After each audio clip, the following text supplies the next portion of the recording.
Hello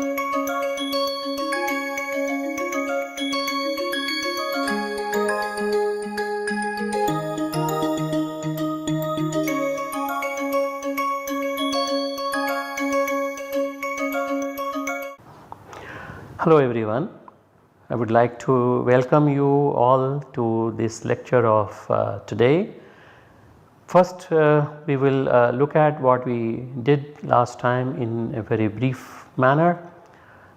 Towards the end I introduced the Fleming Tamao oxidation and discussed the oxidation of carbon silicon bond to the corresponding carbon OH bond, where we discussed the mechanism of the Fleming condition based oxidation.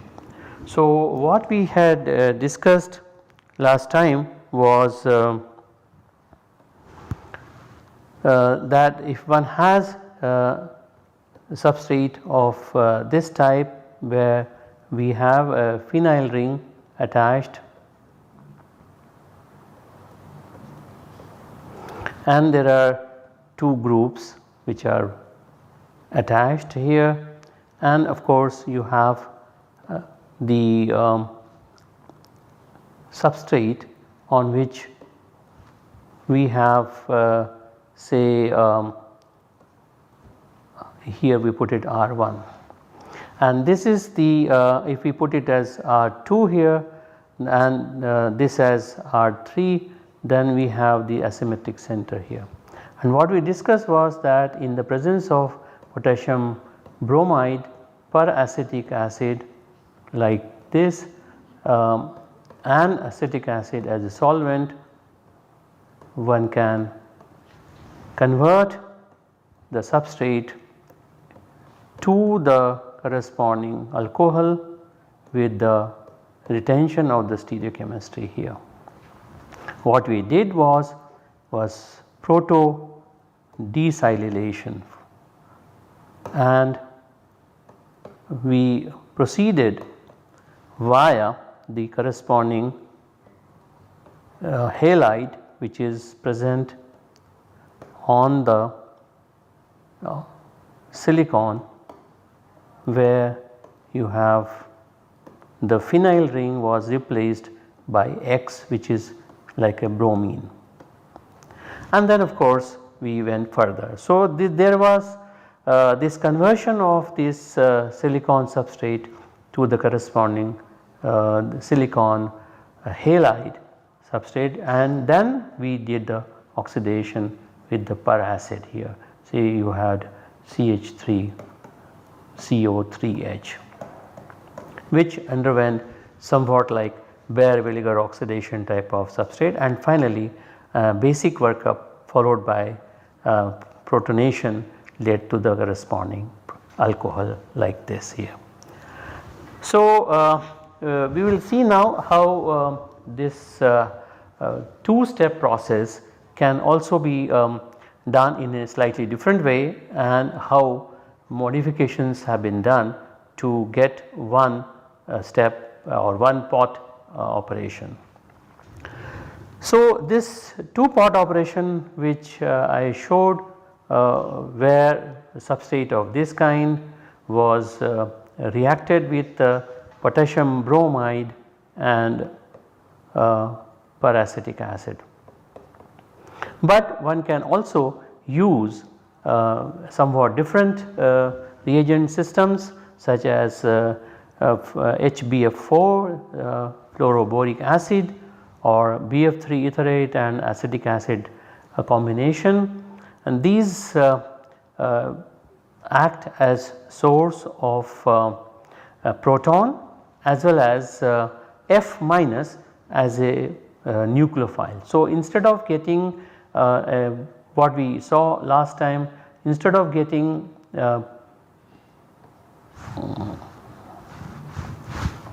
here, instead of getting silicon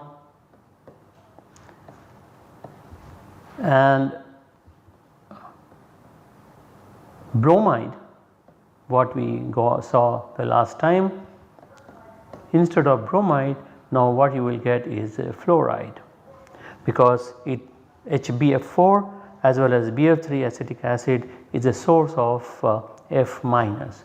So, instead of getting this bromide, one gets fluoride, and then one can use in presence of any para acid such as metachloroperbenzoic acid, one can use triethylamine as a base or potassium fluoride as a base. So, one can then convert that silicon fluoride based intermediate to the corresponding alcohol, similar to the mechanism that we discussed using Baeyer-Williger type of oxidation. Now, they also invented a one pot operation here. In the one pot operation, what they have done is that they start with the similar substrate of the silicon type, and now they use, say for example, mercuric acetate as a reagent in presence of peracetic acid and acetic acid. So, or one can also use bromine, molecular bromine or potassium bromide and peracetic acid also, but it is a one step operation. That means the intermediate which is formed like this, which is going to be say somewhat like this. The electrophile attaches to this particular carbon atom of the aromatic ring, and the positive charge is formed here. Now, it is very clear that this bond has to break and you regain the aromaticity. In the process, this silicon is attached by the para acid that one uses. Say for example, here you have CH3 CO3H.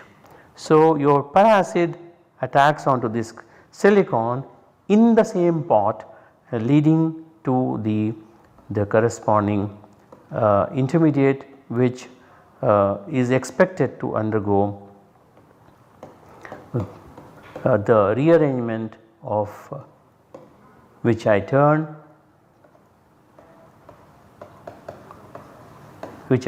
as Baeyer-Williger type of oxidation. So, this is a substrate that one can directly get under these conditions, where any electrophile such as mercury plus or Br plus in the acetic acid and peracetic acid medium can directly give this one. So, this is an advantage of using a one pot operation rather than isolating, but then there are both the options which are present and can be utilized, or both the protocols can be utilized.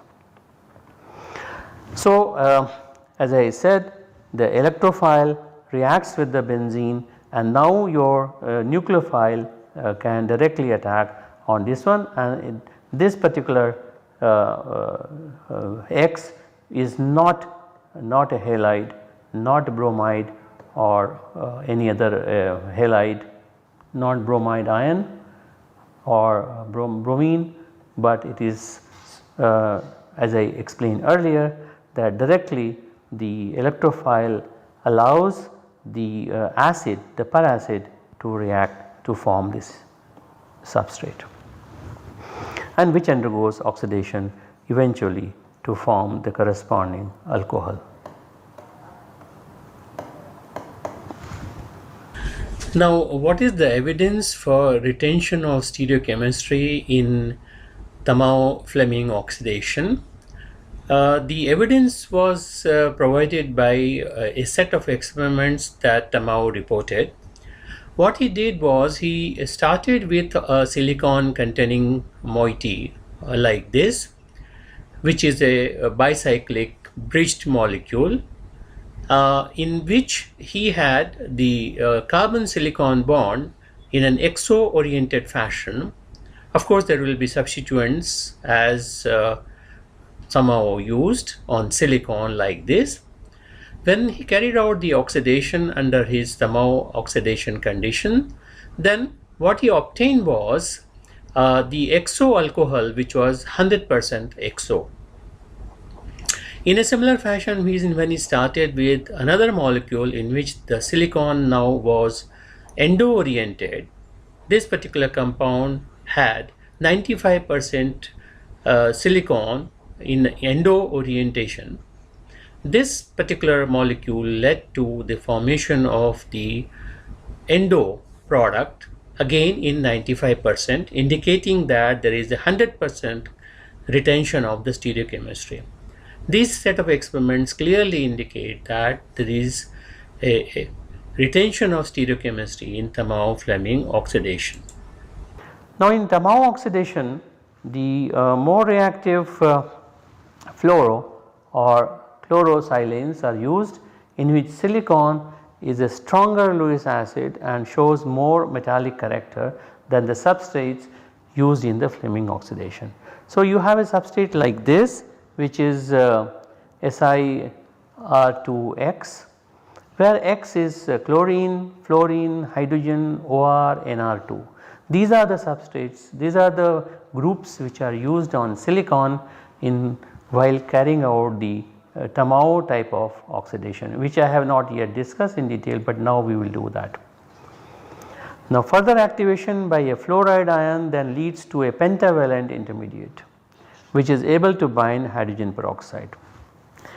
Now it is something like this. If one takes a silicon substrate which is having here shown as 3 chlorines, but one can also start with only one halogen. Then the fluoride ion is attached, is reacted with, which forms a pentavalent intermediate. This is a pentavalent intermediate, and then hydrogen peroxide also react with it to form the hexavalent silicate ion. So it is an example of hypervalency. So one can start with a tetravalent silicon going to pentavalent and then to hexavalent silicate ions, and then there is a transfer of the R group, which is what is supposedly a chiral group if one starts with a chiral substrate, to the corresponding oxygen which is attached to the silicon, and then there is a loss of OH minus and we get an intermediate of this type where oxygen is now attached to the silicon and the R group has been transferred onto the oxygen which is attached to the silicon. Then of course one has the hydrolysis to form the corresponding OH here. So this is the Tamao oxidation, in which we have a slightly different requirements as far as the starting material is concerned, and of course one uses the fluoride ion. So if we start with a substrate of this kind here, for example, where the carbon silicon bond has a well defined stereochemistry, that is alpha orientation here, with a, of course fluoride attached to the silicon, and under Tamao conditions which utilizes 30% hydrogen peroxide, potassium fluoride under basic conditions, and using methanol or water as a solvent along with THF, then one directly gets the hydroxy compound with the retention of stereochemistry like this. It has been shown that in case when methanol is used as a solvent along with THF, then an intermediate of this kind, where OR is nothing but O-methyl, is obtained as an intermediate, or when water THF is used as a solvent system, then here OH group has been observed to be present, and this particular intermediate then under the same condition leads to the formation of this hydroxy compound, indicating that in these Tamao type of oxidations, these type of intermediates are first formed. In the case of Fleming type of conditions, which is very different from Tamao condition, we of course have to have a phenyl group here, and we have now a well-defined stereochemistry at this junction where carbon-silicon bond is formed, and of course we have another well-defined stereochemistry at the adjacent carbon atom. And under acidic conditions, when the reaction is carried out, there is a retention of stereochemistry of the hydroxy group in the final product.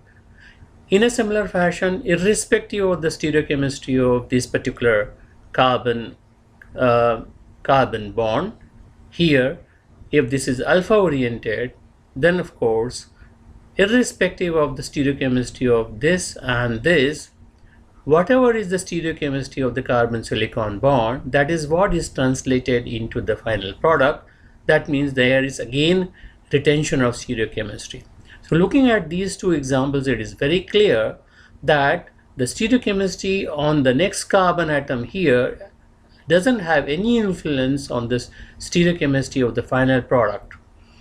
That is, in the case of Tamao-Fleming oxidation, there is a retention of stereochemistry in the final product.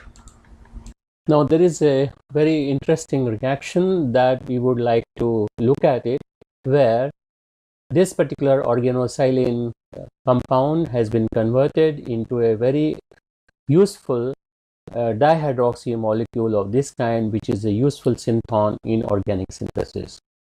Now this organosilane molecule has been prepared by reacting this hydroxy compound with the chlorosilane of this type under basic condition, and then allowed to undergo thermolysis at 190 degrees, whereby this undergoes cleavage, as I have shown here, to release this alpha beta unsaturated aldehyde. And since there is already an olefin present in the molecule, this undergoes a hetero-Diels order reaction, because we can consider this particular part as a heterodiene. And since the Diels order reaction is a concerted process, so this particular hetero-Diels order reaction leads to the formation of this particular bicyclic molecule with well-defined stereochemistry at the newly generated asymmetric center. Now, if we allow this bicyclic molecule in which there is a carbon-silicon bond with a well-defined stereochemistry to undergo Tamao-based oxidation under these conditions, then carbon-silicon bond, which is beta-oriented, leads to the formation of a carbon hydroxy bond, which is also beta-oriented. That means with the retention of the stereochemistry. And this oxygen-silicon bond under these conditions undergoes cleavage, leading to the formation of the corresponding diol. That means we have converted this very interesting starchy material into a very highly useful dihydroxy compound, which is a useful synthon in organic synthesis, by utilizing two reactions, namely hetero-Diels order reaction and Tamao oxidation. Now, if we take a substrate of this particular type, and if it is chiral molecule, that means optically pure molecule, then under Tamao oxidation conditions, we can convert this into the corresponding alcohol, which is optically pure, because the starting material is optically pure.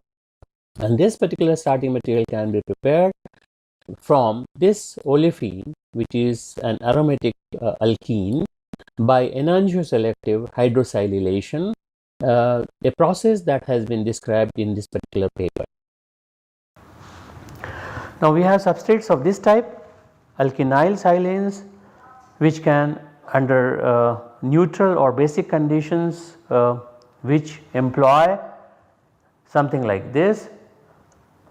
You have in neutral conditions hydrogen peroxide, then this KHF2, then you have DMF at room temperature to 60 degrees, then you have a basic conditions under which you use potassium bicarbonate and methanol at 60 degrees.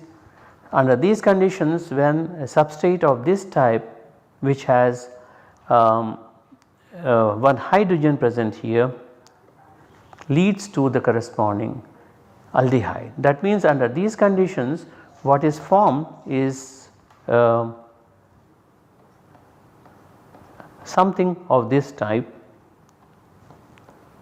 So, this total alkynyl group is transferred to the oxygen, and then of course you get an OH, and which is nothing but an aldehyde, because this will come here and this will come here and it will form the corresponding aldehyde. But under the acidic conditions, if one takes hydrogen peroxide, acetic anhydride KHF2, which is now an acidic condition, in these acidic conditions one then gets the corresponding acid. So, what is observed is that if the substituents are like this on the silicon, then what is found is if just 2 equivalents of oxidant are used, 2 equivalents of oxidant are used on compounds with this type of substitutions on silicon under acidic conditions, then only carboxylic acids are observed to be formed. It indicates that alkynyl carbon silicon bond migrates preferentially.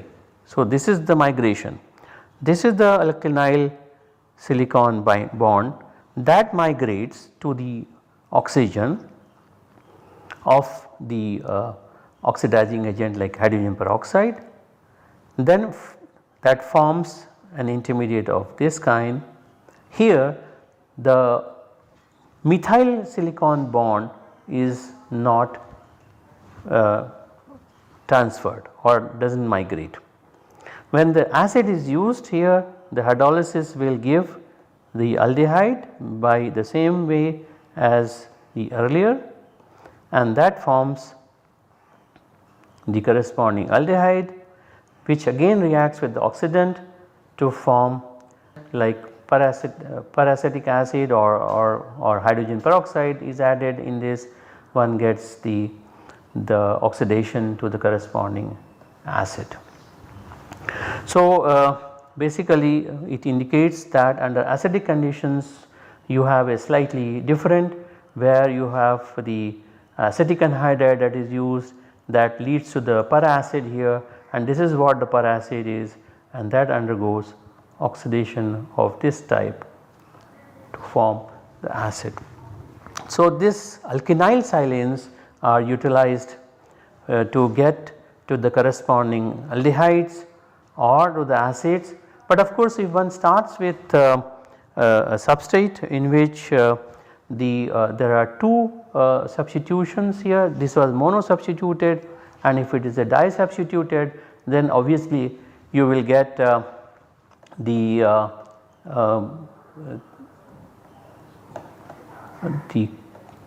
alcohol coming like this, where carbon silicon bond is replaced by the carbon silicon bond is replaced by the carbon oxygen bond, and that leads to the corresponding diketone. So, under these conditions it does not matter what conditions are used, whether acidic, neutral or basic, you can only get the corresponding ketone. On the other hand, when the substrate is mono substituted in the sense that only one substituent is present as R, here there are 2 substituents present. Of course, silicon will be common in both the cases. So, in the case when there is a mono substitution, one can get the possibility of getting the corresponding acid if the acidic conditions are used. So, we will stop it at this stage today's lecture, and we will take up other oxidations in the next class. So, what I discussed today was basically this Tamao-Fleming oxidations mechanisms and their applications in different types of conversions, where you can convert an enantioselective carbon silicon bond or chiral carbon silicon bond to the corresponding chiral OH bond, and therefore you have a possibility of generating chiral molecules without any problem if you have a possibility of making the chiral carbon silicon substrates. So, you can go ahead and read the references that I gave or the material that I discussed carefully, and we will take up the other oxidations next time. Thank you.